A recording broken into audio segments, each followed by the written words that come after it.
താനൂരിലെ തീരപ്രദേശ മേഖലയായ ഒട്ടുംപുറം ഇതുവരേക്കും ആ നെട്ടലിൽ നിന്ന് മോചിതമായില്ല. 3 ദിവസം പ്രായമുള്ള നവജാത ശിശുവിനെ സ്വന്തം മാതാവ് ബക്കറ്റിൽ വെള്ളം നിറച്ച് മുക്കി കൊലപ്പെടുത്തി അതിനുശേഷം വീടിനരികെ തന്നെ കുഴിയെടുത്ത് കുഴിച്ചു മൂടി എന്ന വാർത്ത നാട്ടുകാരെയും കേരളത്തെ ഒന്നടങ്കം നെട്ടലിലാക്കിയിരിക്കുകയാണ്. യാതൊരു മാതാവിനും ഇത്തരത്തിൽ ചിന്തിക്കാൻ പോലും കഴിയില്ല. കാരണം നൊന്തു പ്രസവിച്ച കുഞ്ഞിനെ എങ്ങനെ ഇത്തരത്തിൽ ഇല്ലാതാക്കാൻ കഴിയും? മാനഹാനി ഭയന്നാണ് ഇത്തരത്തിലുള്ള പ്രവർത്തനം ജുമൈലത്ത് എന്ന സ്ത്രീ ചെയ്തത് എന്നാണ് പോലീസിനോട് വ്യക്തമാക്കിയിരിക്കുന്നത്. 1 വർഷത്തോളമായി വിവാഹമോചിതയായി കഴിയുന്ന ജുമൈലത്തിനെ ഗർഭിണിയാക്കിയത് ആരാണെന്ന് അറിയാനുള്ള തിരക്കത്തിലാണ് ഇപ്പോൾ നാട്ടുകാരും പോലീസും.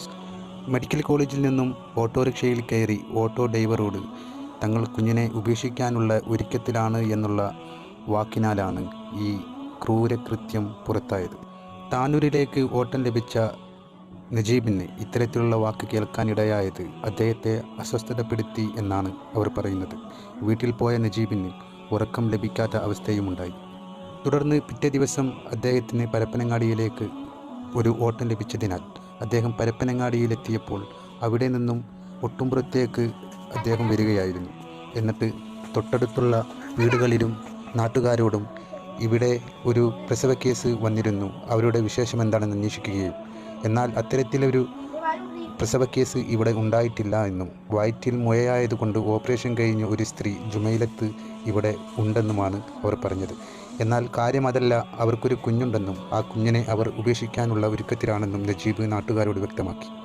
അങ്ങനെയാണ് ഈ ഞെട്ടിക്കുന്ന സംഭവം പുറം ലോകം അറിഞ്ഞത്. ഒരിക്കലും നജീബിന് ആ ബുദ്ധി തോന്നിയില്ലെങ്കിൽ ആ കുഞ്ഞിൻ്റെ മരണം, ആ കുഞ്ഞ് ഈ ഭൂമിനടിയിൽ കിടക്കുന്നത് പോലും ആരും അറിയില്ല എന്നതാണ് സത്യം.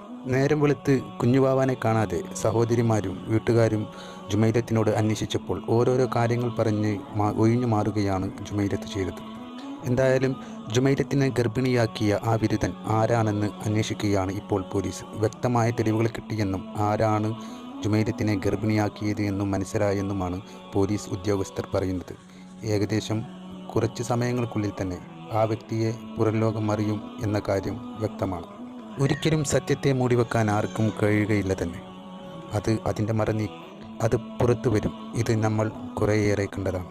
ഒരു തെളിവുമില്ലാതെ മൂടിവെച്ച അനേകം കുറ്റകൃത്യങ്ങൾ അതിൻ്റെ സമയമാകുമ്പോൾ അതിൻ്റെ മറനീക്കി പുറത്തു വരിക തന്നെ ചെയ്തു. ഒരിക്കലും ഒരു കുഞ്ഞിനും ഈ ഗതി വരാതിരിക്കട്ടെ. ഒരു തെറ്റും ചെയ്യാതെ ഭൂമി പോലും കാണാതെ തലയും കൈയും ഉറക്കാത്ത ആ പിഞ്ചു കുഞ്ഞിന് നേരിടേണ്ടി വന്ന ആ മഹാദുരന്തം ഇനി ഒരിക്കലും കേരളത്തിൽ എവിടെയും നടക്കാതിരിക്കട്ടെ എന്ന് പ്രാർത്ഥിച്ചുകൊണ്ട് അസ്സലാമു അലൈക്കും വറഹ്മത്തുള്ളാഹി വബറകാതുഹു.